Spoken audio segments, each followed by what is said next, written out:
Dear Esther, I sometimes feel as if I've given birth to this island. Somewhere between the longitude and latitude, a split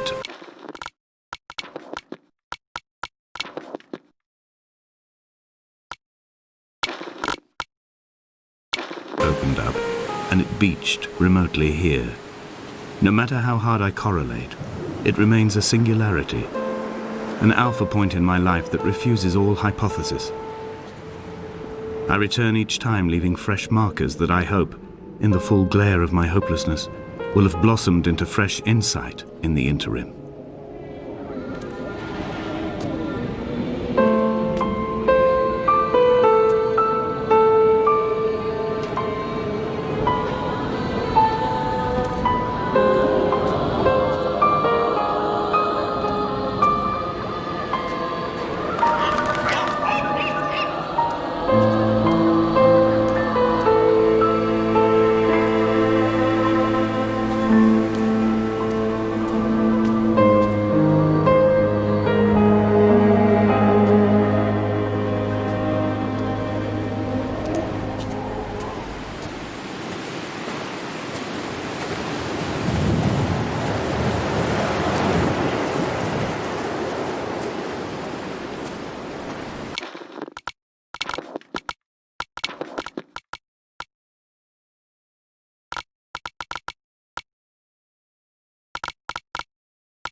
Donnelly reported the legend of the hermit, a holy man who sought solitude in its most pure form.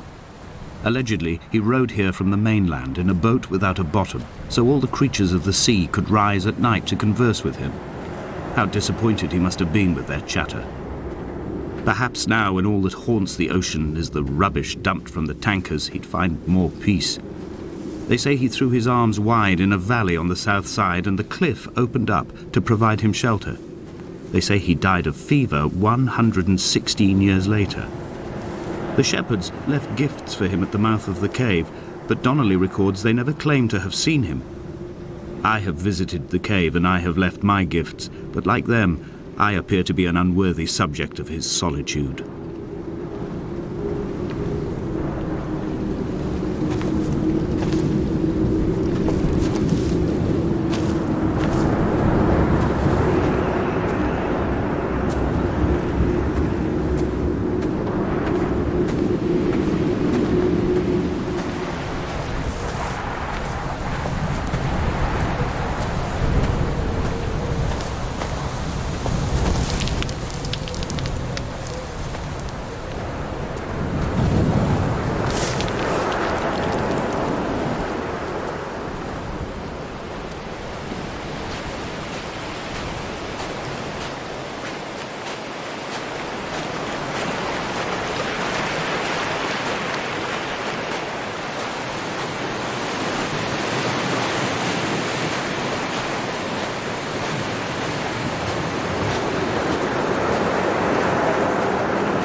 Those islands in the distance, I'm sure, are nothing more than relics of another time, sleeping giants, somnambulist gods laid down for a final dreaming.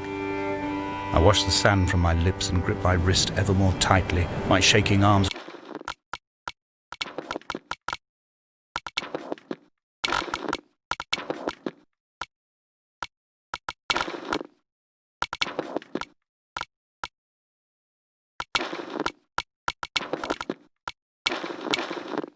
will not support my fading diaries.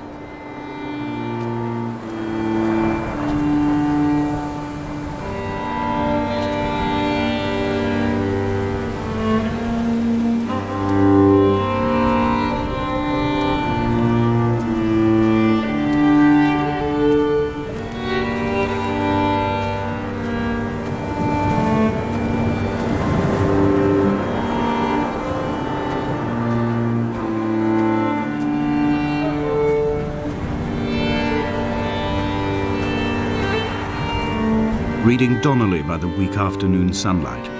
He landed on the south side of the island, followed the path to the bay and climbed the mount.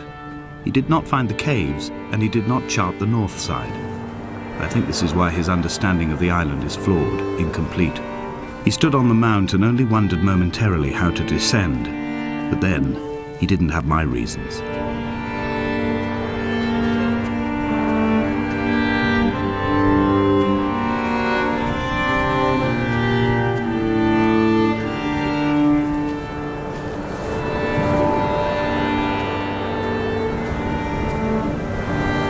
When someone had died or was dying, or was so ill they gave up what little hope they could sacrifice, they cut parallel lines into the cliff, exposing the white chalk beneath. You could see them from the mainland or the fishing boats, and know to send aid or impose a cordon of protection, and wait a generation until whatever pestilence stalked the cliff paths died along with its hosts. My lines are just for this: to keep any would-be rescuers at bay. The infection is not simply of the flesh.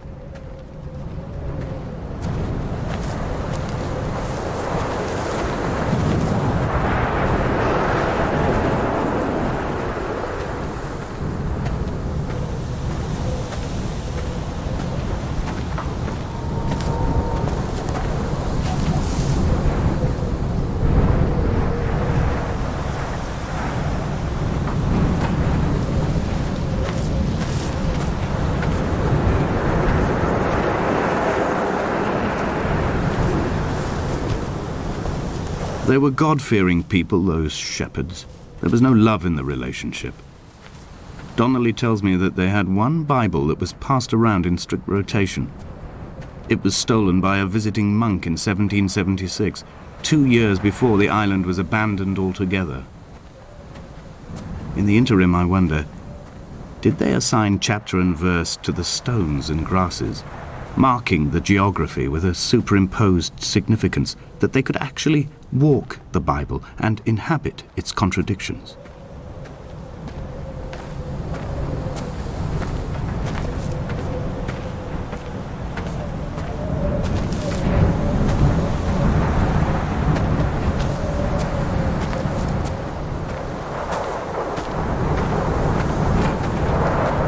Dear Esther, I met Paul. I made my own little pilgrimage. My Damascus, a small semi-detached on the outskirts of Wolverhampton. We drank coffee in his kitchen and tried to connect to one another. Although he knew I hadn't come in search of an apology, reason or retribution, he still spiraled in panic, thrown high and lucid by his own dented bonnet. Responsibility had made him old. Like us, he'd already passed beyond any conceivable boundary of life. I threw my arms wide and the cliff opened out before me, making this rough home. I transferred my belongings from the bothy on the mount and tried to live here instead. It was cold at night and the sea lapped at the entrance at high tide. To climb the peak, I must first venture even deeper into the veins of the island, where the signals are blocked altogether. Only then will I understand them, when I stand on the summit and they flow into me, uncorrupted.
Come back.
He still maintains he wasn't drunk, but tired.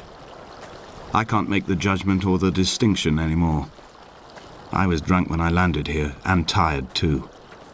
I walked up the cliff path in near darkness and camped in the bay where the trawler lies beached.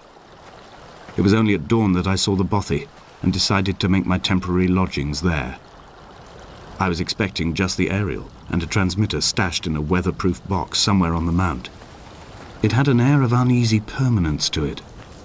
Like all the other buildings here, erosion seems to have evaded it completely.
Dear Esther, I have now driven the stretch of the M5 between Exeter and Bristol over 21 times. But although I have all the reports and all the witnesses and have cross-referenced them within a millimetre using my Ordnance Survey maps, I simply cannot find the location. You'd think there would be marks to serve as some evidence. It's somewhere between the turn-off for Sandford and the welcome brake services, but although I can always see it in my rear-view mirror, I have as yet been unable to pull ashore.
It's only at night that this place makes any sluggish effort at life. You can see the buoy and the aerial. I've been taking to sleeping through the day in an attempt to resurrect myself. I can feel the last days drawing upon me. There's little point now in continuation. There must be something new to find here. Some nook or some cranny that offers a perspective worth clinging to. I've burnt my bridges. I've sunk my boats and watched them go to water.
I had kidney stones and you visited me in the hospital.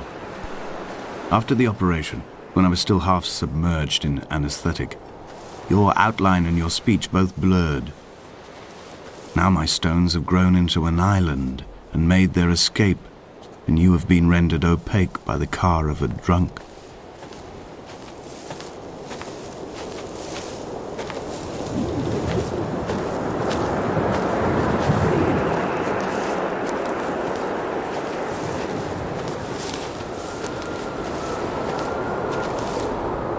Is this what Paul saw through his windscreen? Not Lot's wife looking over her shoulder, but a scar in the hillside, falling away to black forever.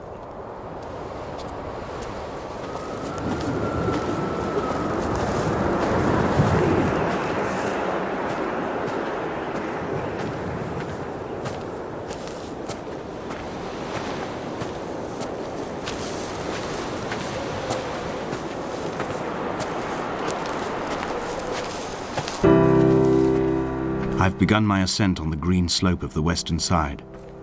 I've looked deep into the mountain from the shaft and understood that I must go up and then find the way under. I will stash the last vestiges of my civilization in the stone walls and work deeper from there. I'm drawn by the aerial and the cliff edge. There is some form of rebirth waiting for me there.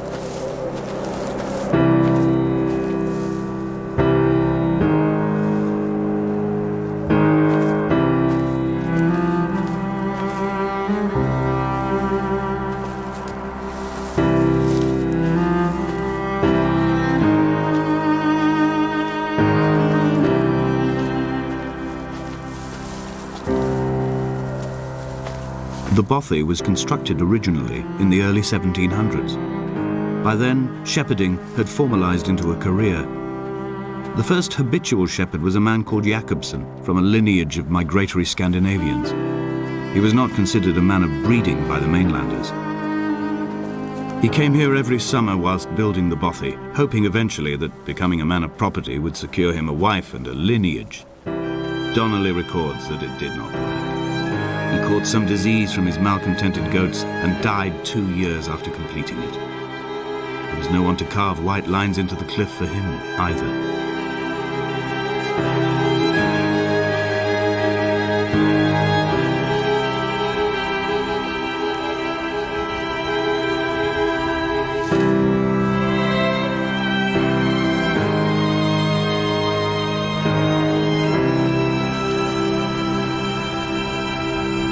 My heart is landfill, these false dawns waking into the still never light. I sweat for you in the small hours and wrap my blankets into a mass. I have always heard the waves break on these lost shores, always the gulls forgotten. I can lift this bottle to my ear, and all there ever is for me is this Hebridean music.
In a footnote, the editor comments that at this point Donnelly was going insane as syphilis tore through his system like a drunk driver.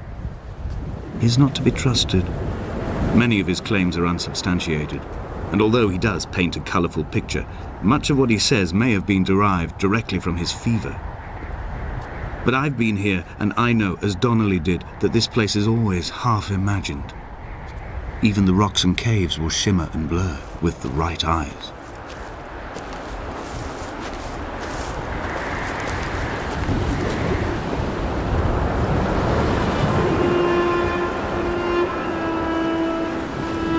They found Jakobsen in early spring. The thaw had only just come. Even though he'd been dead nearly 7 months, his body had been frozen right down to the nerves and had not even begun to decompose. His fingernails were raw and bitten to the quick. They found the phosphorescent moss that grows in the caves deep under the nails. Whatever he'd been doing under the island when his strength began to fail is lost. He'd struggled halfway up the cliff again, perhaps in a delirium, perhaps trying to reach the bothy's fire before curling into a stone and expiring.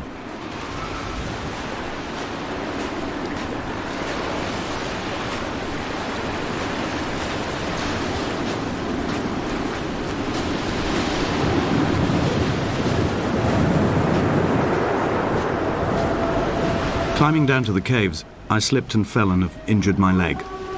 I think the femur is broken. It is clearly infected. The skin has turned a bright, tight pink, and the pain is crashing in on waves, winter tides against my shoreline, drowning out the ache of my stones. I struggled back to the bothy to rest, but it has become clear that there is only one way this is likely to end. The medical supplies I looted from the trawler have suddenly found their purpose. They will keep me lucid for my final ascent.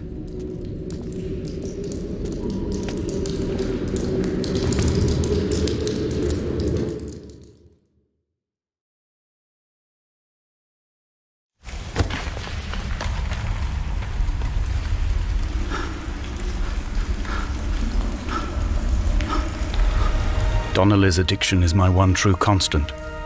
Even though I wake in false dawns and find the landscape changing, flowing inconstantly through my tears, I know his reaching is always upon me.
As if someone had taken the car and shaken it like a cocktail. The glove compartment had been opened and emptied with the ashtrays in the boot. It made for a crumpled museum, a shattered exhibition.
If the caves are my guts, this must be the place where the stones are first formed. The bacteria phosphoresce and rise, singing through the tunnels. Everything here is bound by the rise and fall, like a tide. Perhaps the whole island is actually underwater.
This cannot be the shaft they threw the goats into. It cannot be the landfill where the parts of your life that would not burn ended up. It cannot be the chimney that delivered you to the skies. It cannot be the place where you rained back down again to fertilize the soil and make small flowers in the rocks.